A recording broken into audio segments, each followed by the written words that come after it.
Alright, so yesterday I ran into a problem. I realized I did not have enough rod holders. We have the two stock ones that came on it, and then I have a Scotty rod holder that mounts to the Yak Attack Mighty Mount. But still need an extra rod holder and at least a net holder. So what I want to do, I have this little igloo cooler that I use for my drinks.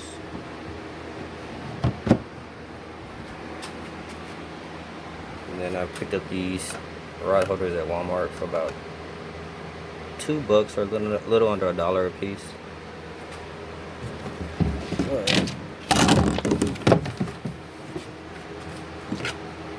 So I'm gonna mount one right here and one right there. So I have two rod holders on the bed.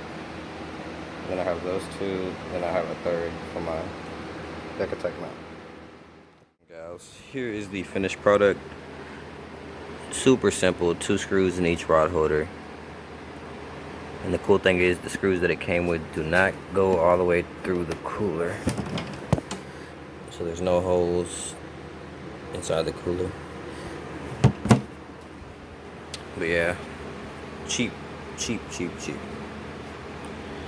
Again, these were $1 and some change each, $2 and some change. And slap the reflectors on there and they are good to go.